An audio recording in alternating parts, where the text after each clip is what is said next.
Queridos irmãos, a paz do Senhor Jesus está iniciando o seu programa Simpósio de Doutrinas Bíblicas, temporada 2023. E hoje estaremos estudando a lição de número 6, cujo tema é Adorando na Adversidade.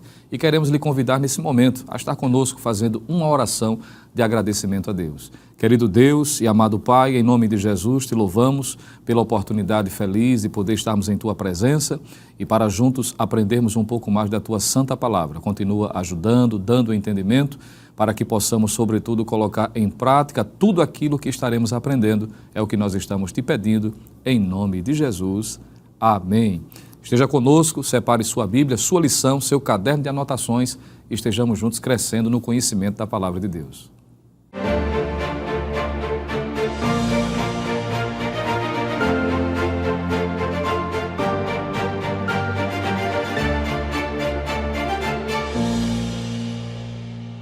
Queridos irmãos, como dissemos, hoje estaremos analisando a lição de número 6, que tem por título Adorando na Adversidade. E temos a satisfação de poder estar participando aqui, juntamente conosco, o pastor Nadi Jackson Saraiva, que é o nosso superintendente das escolas bíblicas dominicais no estado de Pernambuco, também diretor do nosso seminário, que é a STADEB, e para nós é um prazer, pastor, a paz do Senhor. Pai do Senhor evangelista, para nós é um prazer estar aqui. Agradecemos ao nosso pastor presidente a oportunidade que nos dá de participar desse momento tão especial, de estarmos aqui, onde iremos comentar sobre Adorando na Adversidade. Amém. E também temos o prazer de compor aqui essa mesa redonda, para a conversa, o presbítero Stefferson Barbosa, que além de ser assistente de congregação ali na área 23, que é a área de Putinga, é componente da superintendência das campanhas evangelizadoras. Presbítero, a paz do Senhor. A paz do Senhor, ministro. É um prazer inefável estar aqui participando desse momento indelével. É uma alegria para o nosso enriquecimento espiritual também. Quero externar a gratidão também ao nosso querido e estimado pastor presidente Ailton José Alves, pela gratidão. Estamos com a incumbência, pastor Nadi Jackson, presbítero Stefferson, de estarmos hoje meditando, comentando sobre a lição de número 6. E como tem sido durante todo esse simpósio, os assuntos que estão sendo tratados na temporada 2023 são assuntos que têm tudo a ver com a vida cristã. E o tema, pastor, já é bem sugestivo, porque trata de uma realidade que, podemos assim dizer, é algo comum a todo cristão. Primeiro, a adoração, que já tem sido bem trabalhado, e no contexto da nossa lição hoje, é adorando na adversidade. Ora, não precisa ir muito longe para entender e encontrar pessoas que, de fato, crentes, servos de Deus, que estão passando por adversidade. É um assunto muito corriqueiro na Bíblia, tanto no Antigo como no Novo Testamento. Não é algo alheio ou fora da realidade cristã.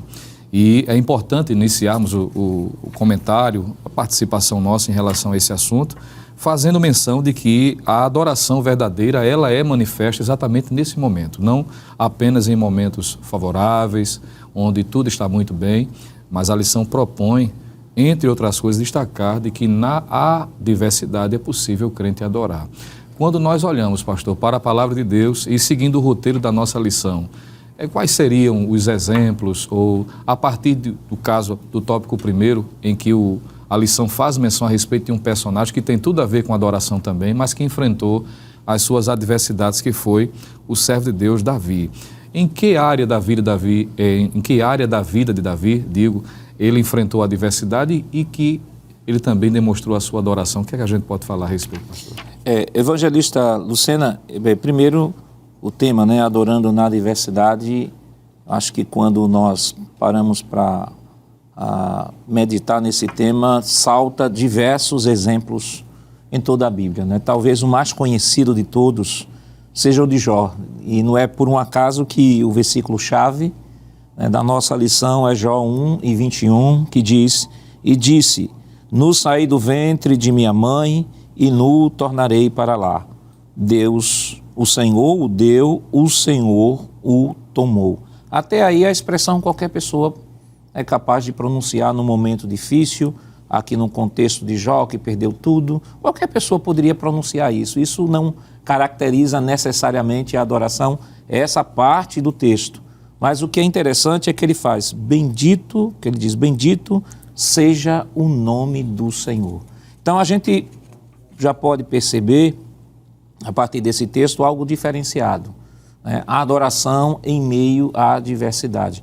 Na verdade, a adversidade, ela é um instrumento através do qual vai se revelar de alguma forma, e talvez de maneira mais direta, o nível de intimidade e de relacionamento. Porque quando nós estamos falando sobre adoração, estamos falando de relacionamento entre o adorador e o objeto adorado, que é Deus. E quando falamos de adoração, não se pode pensar outra coisa a não ser uma palavra que envolve relacionamento, e este relacionamento baseado no amor.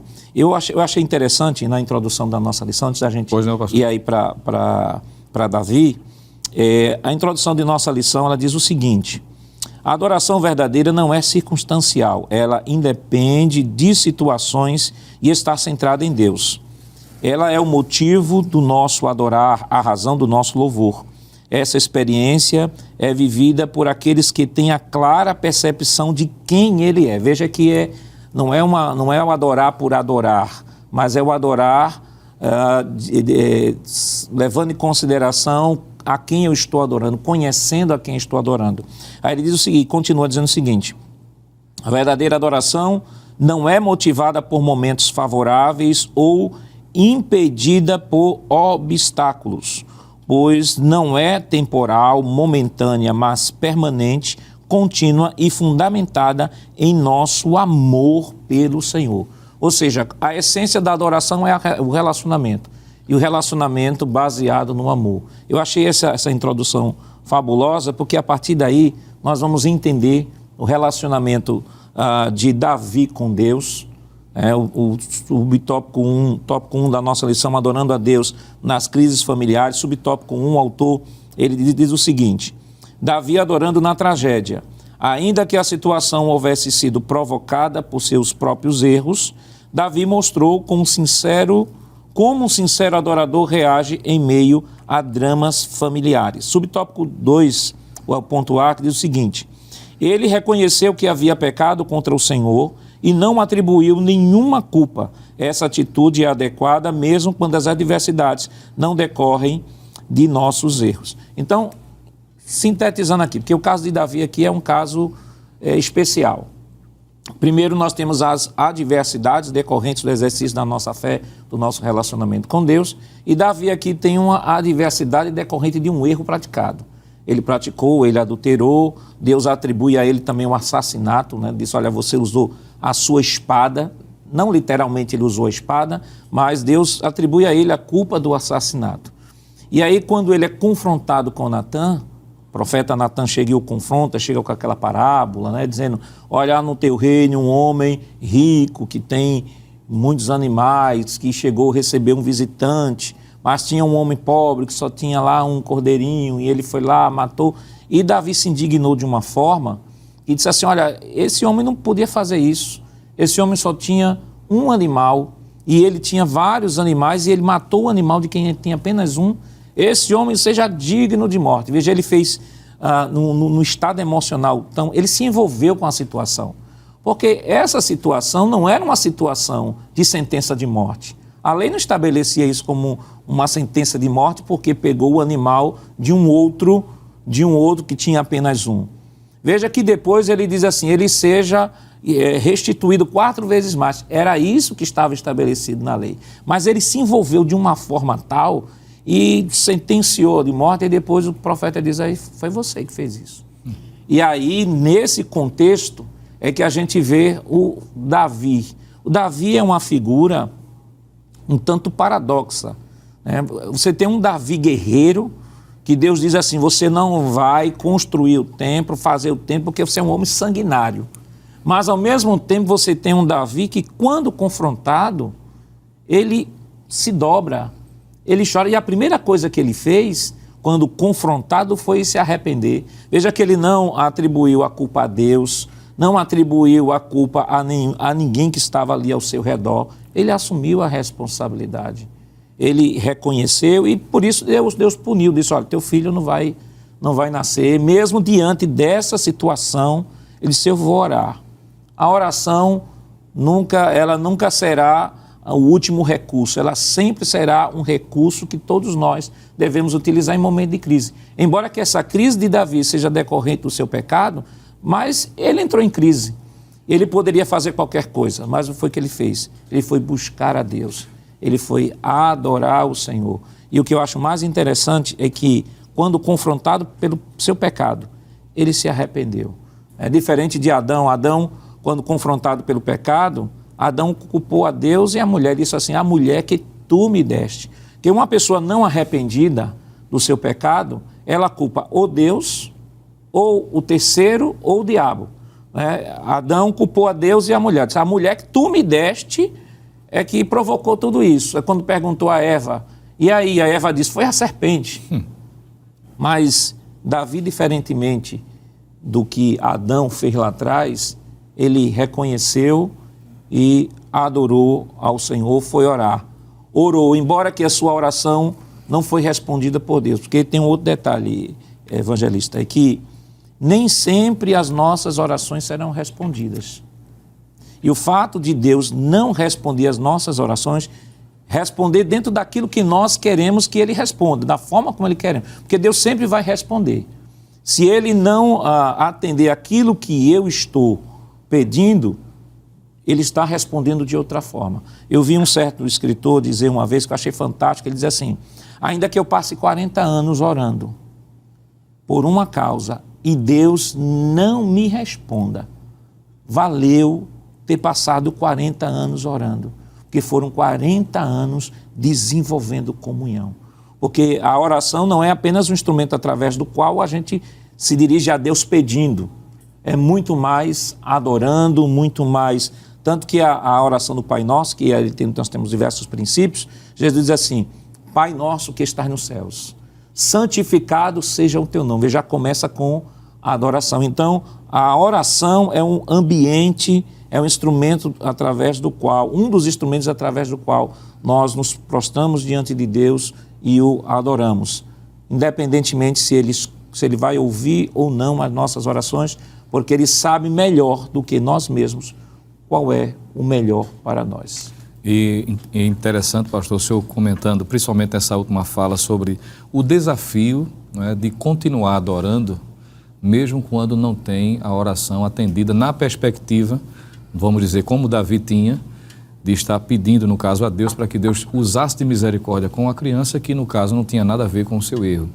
E aí onde é que está o ponto, não é? Inclusive na lição também desenvolve, presbítero Stephenson, esse cuidado, né? No ponto 1.2, a adoração precede milagres na família, mostra que a adoração, ela é uma porta de acesso para receber de Deus os milagres, não é? Claro que muitas vezes, como diz a lição, aguardamos milagres para que possamos adorar a Deus. No entanto, em algumas ocasiões, Ele espera que o adoremos e então Ele realizará os milagres que esperamos. E nesse convívio da adoração, mesmo tendo ainda em vista o milagre desejado, não alcançou ainda, mas está adorando. E assim como o exemplo que é destacado nesse ponto, que é a mulher cananeia, que deparou-se com algumas dificuldades, não é? Mesmo ela recebendo a informação de que o Senhor poderia resolver o problema dela, que a propósito, dentro de um contexto familiar, e me permita, pastor, me corrija se eu estiver errado, presbítero Stephenson, é que eu considero um dos problemas mais difíceis de enfrentarmos é dentro do ambiente familiar. Uma coisa é um problema no trabalho, outra coisa é um problema no âmbito religioso, até uma questão de saúde nossa, algo pessoal, mas quando diz respeito à família, e essa mulher aqui tinha um problema gravíssimo, né? A sua filha estava miseravelmente endemoniada, e ela vai à procura de quem tem condições de resolver, assim ela crê, mas existem alguns obstáculos. Esses obstáculos para ela foi algo que a impediu de continuar buscando, adorando. O que é que a gente pode comentar a respeito? O que podemos aprender aqui, ministro, com esta passagem bíblica é a perfeita e clara noção ou entendimento de quem se aproxima de Deus. E aqui a gente coloca um destaque interessante. A mulher aqui é citada como uma mulher cananeia. Ela não era uma israelita. Ela era uma mulher que apenas, acredito, e muitos teóricos nos mostram, e o próprio texto nos dá a ideia de interpretar, que ela não tinha acesso direto, mas ela tinha ouvido falar várias vezes daquele que claramente poderia resolver o seu problema. O pastor Nadir Jackson destacou bem aqui com a leitura na introdução de que aquele que se aproxima de Deus, ele tendo uma clara percepção de quem ele é, ele muitas vezes é o epicentro, é onde a pessoa vai se direcionar quem é a fonte do poder e quem detém a autoridade. Então a gente aprende com esta mulher aqui algo extraordinário. Primeiro, que ela não era descendente da linhagem real, né? Ela reconhece o poder e a autoridade de quem tem. Então isso é algo extraordinário, muito lindo dentro do texto. E é interessante a gente aqui elencar que muitas vezes a gente aguarda, né, o milagre através da perspectiva, mas ela aqui encontra algumas barreiras, alguns obstáculos que eu acho interessante. Ela encontrou aqui um preconceito social naquele momento, que a intervenção dos discípulos ali havia um certo desprezo. A gente sabe que existe no contexto histórico ali do texto em si uma divergência entre povos, entre os pagãos e os gentios, né? Aquela distinção que os judeus faziam, que eles não tinham uma relação assim muito aproximada. E interessante que ela quebrou ali um preconceito, ela quebrou o silêncio. Ela foi contra a exclusão, né? E ela foi contra também de encontro ali a rejeição. Então ela teve caminhos, né? Ela foi rejeitada naquele momento. Agora a gente tem duas cosmovisões aqui, né? A gente tem a mulher que tem a sua cosmovisão e a gente tem o mestre, que é o nosso Senhor, que detém a onisciência. O Senhor de fato sabia tudo o que estava ocorrendo ali pelo seu atributo, e ela tentando chegar e se aproximar diante desse contexto. Então isso é muito interessante a gente analisar, que ela quebra a lei do silêncio, ela quebra a exclusão, ela quebra o preconceito, ela prosseguiu diante da rejeição e diante da exclusão, e ali a gente vê que o Senhor começou a trazer uma palavra para ela, disse assim: não é lícito dar aos gentios o pão, né, diário ali. E o Senhor tratando daquela dimensão, a gente até vê dentro do contexto histórico que ali os cães que era citado, não é o cão dentro dessa visão ocidental. O cão ali é no sentido de que os cães que eram bem cuidados, e aí ela entra num momento de adoração, diante de cada estágio que ela encontrava. Foi a lenha, foi o fogo, foi o forno, foi a dimensão que fez com que ela pudesse ter mais combustível. E eu acho que é interessante a gente elencar aqui que a lição diz assim, que ela não se importou com o silêncio e com o desprezo dos discípulos e a condição que ela se encontrava. Isso aqui é realmente extraordinário, e para um aprendizado não há barreiras, né? Não há etnias, não há povos. Todos aqueles que se aproximam de Deus, o Senhor está pronto para dar a bênção, e também quando não dá, o Senhor é Deus. A gente vê aqui, eu vou pontuar aqui 2 pontos que eu achei interessante nessa análise aqui, é que em ambas manifestações do Senhor, com Davi, Deus não ouviu naquele momento a oração de Davi. E o filho, por um determinado momento, também não ouviu. Quer dizer, a gente vê tanto o pai como o filho tendo praticamente um momento de manifestação e mostrando que ambos tiveram quase a mesma atitude, mas a adoração fez todo o diferencial, mudou todo o panorama da situação daquela mulher, a ponto do Senhor conceder e dando a palavra, e ali concedeu a vitória a ela através da insistência. Ela nos mostra aqui que a espiritualidade, a maturidade dela, a possibilidade de ter atitude, porque o que é que dá nobreza a alguém diante de Deus? É a tomada de atitude. A posição que muitas vezes a gente toma diante de Deus na adoração, muitas vezes muda o quadro. A gente vai ver isso em vários textos da Bíblia. Isaías 37, por exemplo, vê que Ezequias, quando recebeu a sentença do profeta, ele entrou para o caminho da oração, foi pedir a Deus, buscou o Senhor e de repente o quadro foi revertido. Então a oração, ela tem essa dinâmica de transformar, a adoração também. Então esta mulher é um clássico que realmente nos mostra um momento único e a oportunidade de ser elogiada. Você vê, toda a nação de Israel ficou conhecida tradicionalmente pela sua incredulidade. João 4,48 diz: se vocês não virem sinais e prodígios, de maneira alguma o crereis. Os judeus muitas vezes tiveram a oportunidade de ver, mas foram incrédulos. Jesus cita várias vezes textos de que Israel foi incrédulo, mas essa mulher nos dá uma clara noção de que, sendo gentia, e o Senhor utilizando-se, e ela reconhece o título do Messias, filho de Davi, tem misericórdia de mim, me socorre. É algo extraordinário.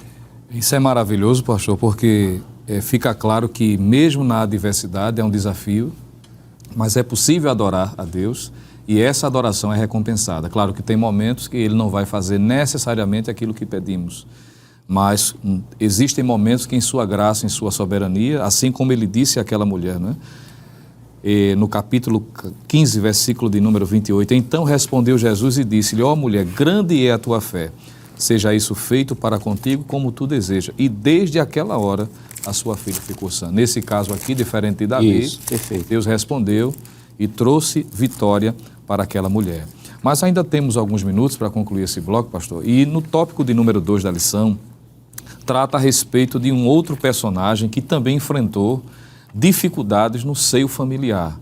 Mas diferente de Davi ou a mulher cananeia, esse personagem que é Jó enfrentou problemas não só na família, mas em outros ambientes. Nós já estudamos a propósito na lição 3 que a submissão ela é fruto, ela está atrelada à adoração. E aqui na lição diz que uma das características de ser submisso é aceitar o conselho, as ordens ou o controle de alguém.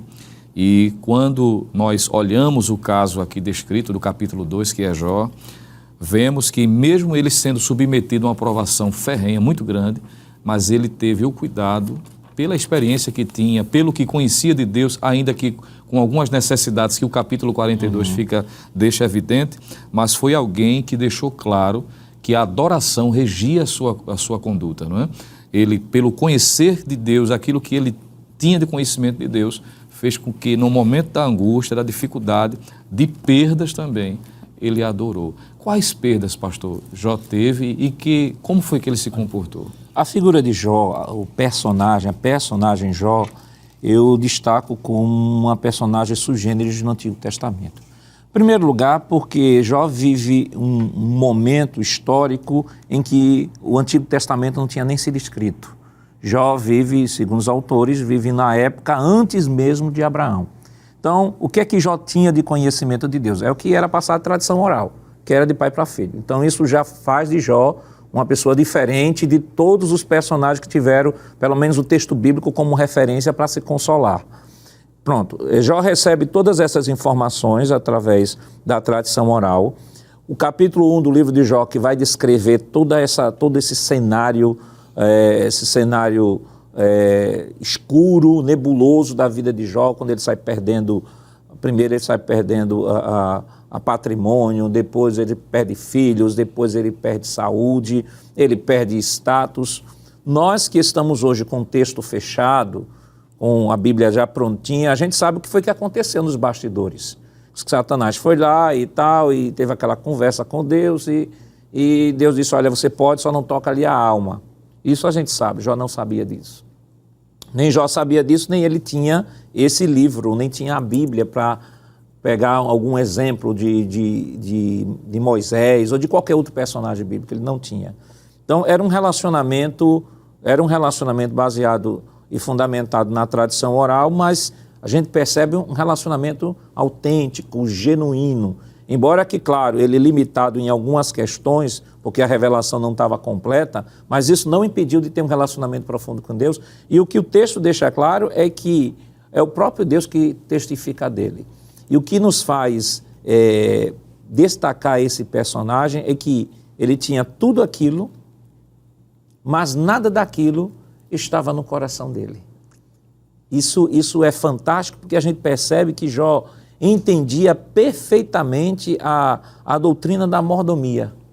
Era um homem rico e que não tinha um coração na riqueza. E aí a gente, assim, olhando essa lição, a gente percebe e se quebra aquele paradigma, né, de que as pessoas associam ao rico aquele desejo, uma pessoa orgulhosa, e ao pobre uma pessoa humilde. Então Jó quebra esse paradigma.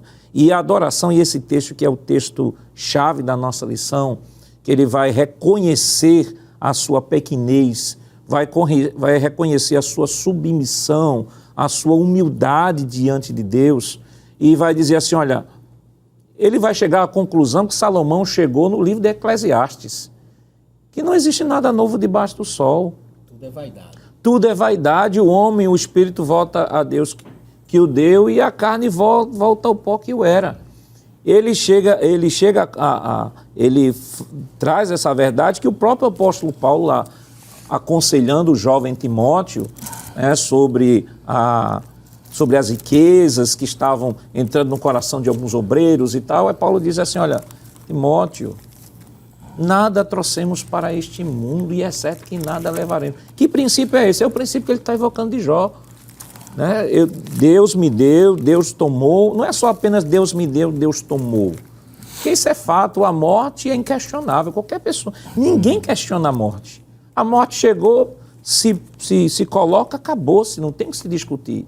Então essa frase, Deus me deu, Deus tomou, qualquer pessoa pode dizer, mas bendito seja o nome do Senhor, adorar a Deus num momento como esse, só uma pessoa que tem um relacionamento profundo com Deus. E Jó não era uma figura perfeita e a gente percebe em todo o livro o que é que Deus lá na frente vai mostrar a Jó. Mas o que nós queremos pontuar e que Deus pontua através do capítulo 1 do livro de Jó é que era um homem rico, com muitas posses, mas ele tinha as posses, mas as posses não estavam no coração de Jó.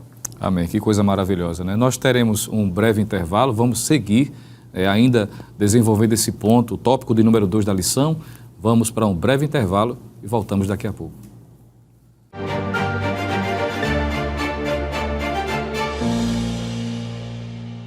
Voltamos com o programa Simpósio de Doutrinas Bíblicas e hoje estamos analisando a 6ª lição, que tem como título Adorando na Adversidade.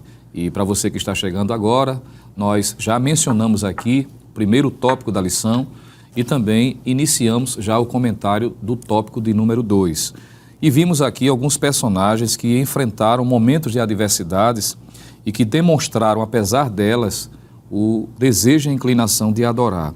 O pastor Nadir Jackson estava meditando aqui, comentando a respeito do tópico 2 sobre a pessoa de Jó. E pastor Nadir Jackson, presbítero Stephenson, enquanto os senhores estavam aqui comentando, em especial o pastor, a respeito de Jó, a partir da experiência de Jó, pastor, a gente pode corrigir alguns erros que ainda hoje persistem na mente de algumas pessoas. Que seria o seguinte, a ideia de que o justo não é inaceitável, a ideia de um crente passar por adversidade. Ainda há hoje pessoas, ainda hoje teólogos, estudiosos, né? Até igrejas, movimentos ditos evangélicos que não querem aceitar. Jó, no entanto, vai na contramão disso. Ele recebe de Deus a autenticação de que de fato era um servo fiel. E apesar da sua fidelidade, conforme descrita no capítulo 1, versículo 8, ele enfrenta essa adversidade, essa enxurrada de adversidade, que não se limita só à questão familiar, como o pastor fez menção, mas o seu patrimônio, sua saúde, seus familiares, sobretudo, a perda dos seus filhos. Então, esse verbo perder era algo corriqueiro nesse momento da história de Jó. Então, é possível, sim, entender de que o crente sofre. O apóstolo Pedro, o pastor Nadir Jackson estava aqui nos lembrando em off, de que quando ele escreve a sua primeira carta, no capítulo 4, versículo de número 12, presbítero Stephenson, chegou a dizer de que os crentes deveriam entender de que o sofrimento, a luta, a adversidade faz parte da realidade cristã. E eles não deveriam estranhar a ardente prova que viria sobre eles. Então, parece-me que já naqueles dias tinha algumas pessoas que não queriam conciliar ou aceitar o fato de enfrentar sofrimentos e adversidades. É um primeiro problema que a gente consegue aqui corrigir à luz do texto. E um segundo, que é aquela ideia da adoração como se fosse uma barganha, não é? Que se adora por aquilo que Deus faz. O pastor Nadir Jackson bem mencionou no início do programa, de que quando nós temos a verdadeira percepção de Deus, independente se a resposta é um sim, um não, um silêncio, seja qual for, mas isso não altera a nossa adoração. No caso de Jó, que é o exemplo que nós estamos aqui meditando, haviam dois prognósticos em relação à sua pessoa. Primeiro, partindo do próprio Satanás, que fez uma incitação dizendo de que deixaria de adorar se Deus permitisse que tudo fosse tirado dele. E segundo, aqueles que estavam à sua volta. Então veja que tudo conspirava contra Jó, não é? E ele age totalmente diferente. Na perspectiva de alguns hoje, talvez Jó entrasse pelo caminho depressivo, da revolta, não é, do abandono da sua fé, mas ele age totalmente diferente. Dentro dessa realidade, à luz do roteiro da lição, presbítero Stephenson, Sim, senhor. ele conseguiu superar as expectativas ou ele caiu, de fato, na ideia que o diabo propôs e também aqueles que estavam à sua volta? Ministro, nós podemos classificar aqui Jó como um personagem que é um clássico do Antigo Testamento. Primeiramente, a gente vê esse ataque frontal, né? Essa sedução que o diabo tentou na sua artimanha em seduzir, por isso que ele é conhecido como Abaddon, Apolion, Príncipe das Terras, Dragão, Beelzebub, Pai da Mentira, tanta coisa ruim, né? Isso. Então, a gente percebe que o arsenal dele estava pronto para atingir de forma frontal. Ele usa argumentos ali e 3 pontos aqui que a gente precisa entender. Imagine, como o nosso pastor Nadir Jacques já citou aqui, ele não tinha a provisão de um texto ou de uma elaboração, mas essa intimidade com Deus já era algo profundo, porque 1:5 diz que ele orava, oferecia sacrifício, ele tinha uma vida de comunhão, então ele conhecia o seu Criador. E o segundo ponto é que o ataque frontal que o diabo fez tocou em 3 pilares da vida do ser humano, que é a parte econômica, tocou na família, que é outra coluna, e tocou também na parte da saúde, que são 3 pontos que muitas vezes podem desenvolver pessoas que não tenham o mesmo equilíbrio, que não tenham a mesma habilidade, e aí entra o papel do adorador, né? Entra o papel de Jó como um grande exemplo. Por quê? Porque ele superou a queda econômica, era um homem nobre, muito conceituado do Oriente, tinha grandes posses, um homem que tinha uma família que sacrificava, fazia sacrifícios e intercessão pelo seu filho, nos mostra que ele era um homem que valorizava a família e a saúde, que quando a gente realmente está com a saúde debilitada, quantas pessoas às vezes até murmuraram quando tiveram um problema com a sua saúde, né? Quando aconteceram algo.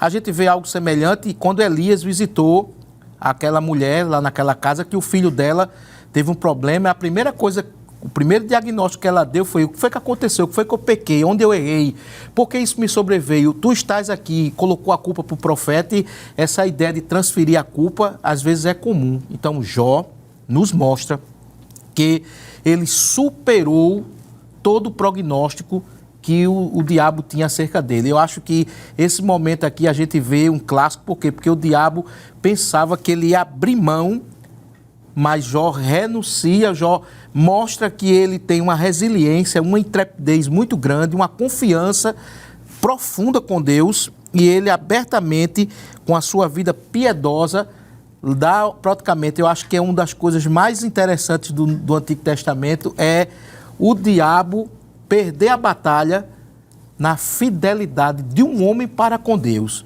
Fidelidade diante dos amigos que atacaram de forma Elifaz, Eliú, Zofar, tentaram construir uma teologia para tentar desconfigurar. Isso que está acontecendo contigo é pecado, um homem não pode viver assim. Se o homem é fruto disso aí, e ele superou todas essas dificuldades, quebrando todo o prognóstico, porque todo mundo tinha uma previsão contrária, e ele provou que Deus já sabia da sua fidelidade, já está declarado que era um homem reto, justo e fiel. Então, o próprio diabo, realmente, que não é onisciente, ficou frustrado diante de um verdadeiro adorador. Essa é a minha cosmovisão, pastor Nadir Jacques. Eu acredito que o senhor tem algo a acrescentar. Eu acho que irmão evangelista, que algo que precisa ser compreendido, né, no estudo dessa lição, é justamente uma verdade bem básica que o livro de Jó ele vem responder. Observe, o livro de Jó ele vem trabalhar a questão: por que é que o justo sofre? E era uma pergunta básica dos amigos de Jó. E essa ideia de atrelar sofrimento a pecado Estava no discurso dos amigos de Jó. Dos amigos, constantes. Dos amigos de Jó. Nós falamos aqui sobre Davi, e claro, a adversidade ali veio sobre Davi porque ele pecou. Porque a adversidade pode vir como consequência de pecado. Mas em toda adversidade ela vem como consequência de pecado. O próprio Senhor Jesus, ele disse que no mundo tereis aflições. Isso já está na ordem natural, né? Isso. Na ordem natural, não tem como. O cristão, ele não é chamado por Deus para viver uma vida de glória, uma vida de vitória em cima de vitória. Claro, há pessoas que, às vezes, ou atribuem o problema do pecado, o problema do sofrimento ao pecado, e aí começam a entrar em parafusos, por que eu estou passando por isso? Veja que essa resposta, o livro de Jó já respondeu. Isso. Veja que o livro de Jó foi escrito no século XIV a.C. Exato. E mesmo assim, ainda hoje, existem pessoas que estão passando por sofrimento, por algum problema, vão dizer assim, por que é que eu estou sofrendo? Ou seja, o crente não pode sofrer. A primeira coisa é que o crente não pode sofrer. Um outro problema é que, pelo fato de entenderem que o crente não pode sofrer, então, adorar na adversidade é algo que não se pode defender, ou que se pode compreender. Ora, se o crente não pode sofrer, então não se tem como adorar na adversidade. Se está passando por adversidade, o raciocínio lógico desse tipo de linha de pensamento, se está passando por adversidade é porque se pecou, ou porque não tem fé, ou de alguma forma joga a culpa em qualquer coisa. Em qualquer coisa, à exceção do texto sagrado. Então o livro de Jó, ele vem responder essa pergunta básica, como é que o justo sofre? E aí Eclesiastes traz novamente essa temática e vai dizer, tudo acontece a todos.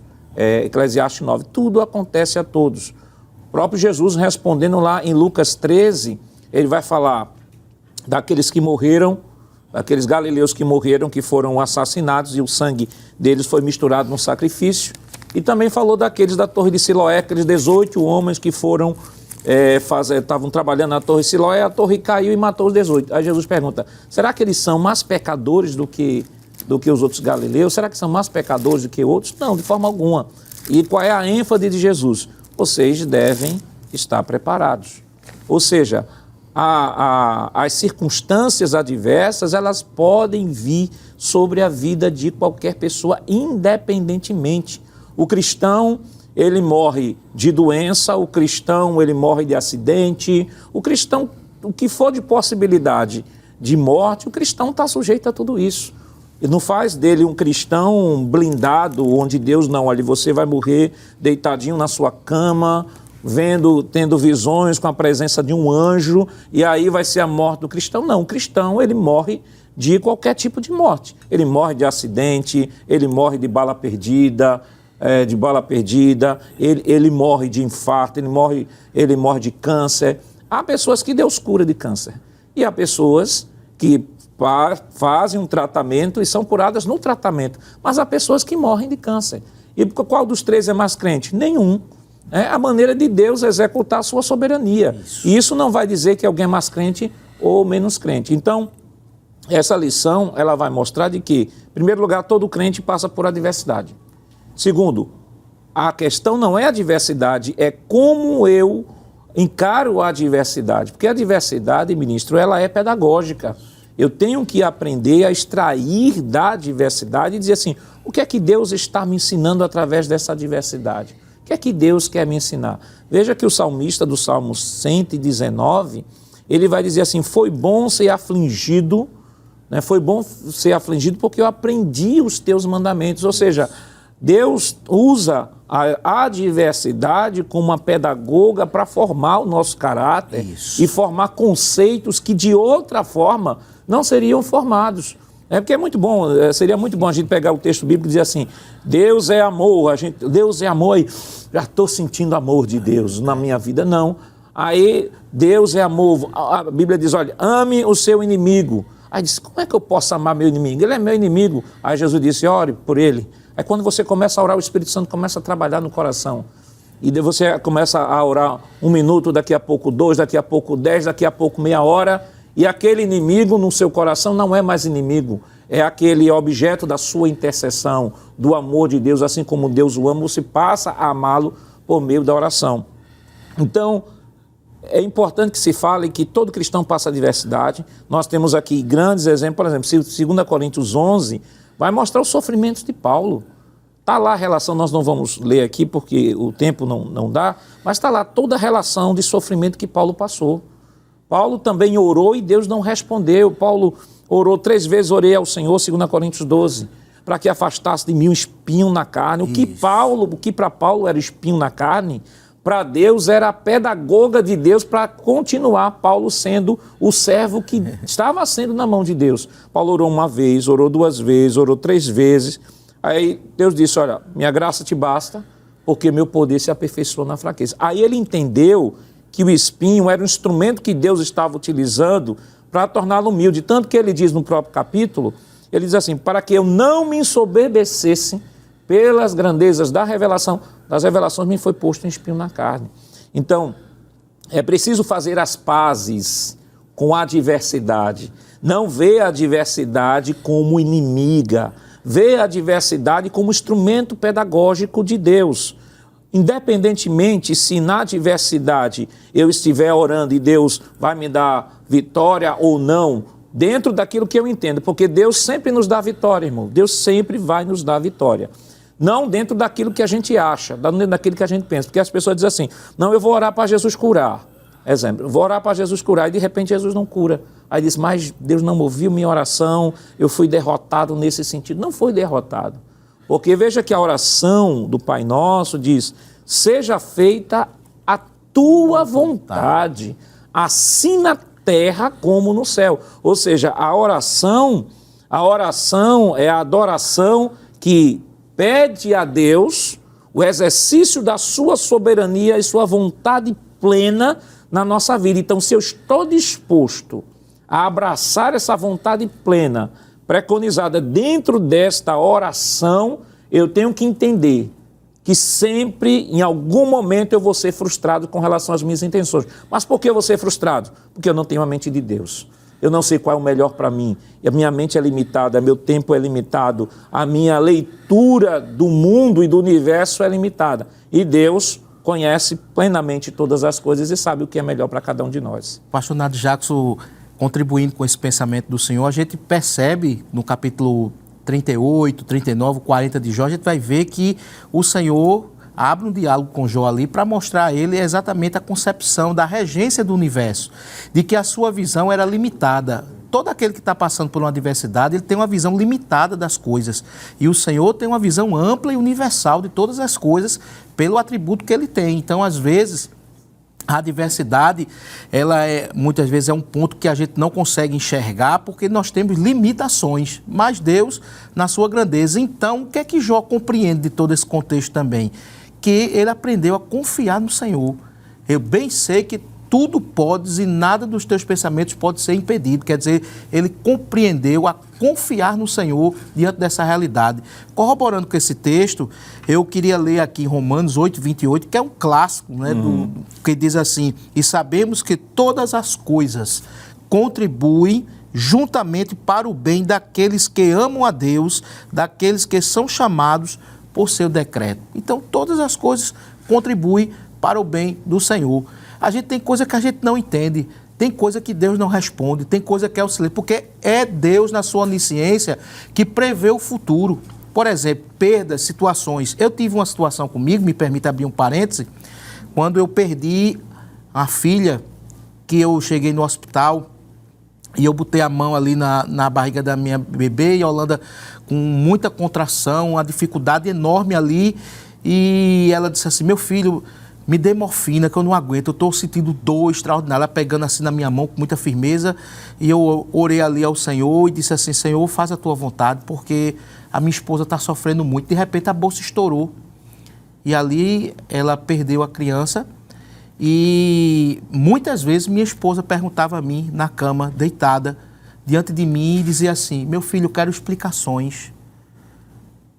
E às vezes a gente não tem a resposta, mas o adorador, o que é que ele faz?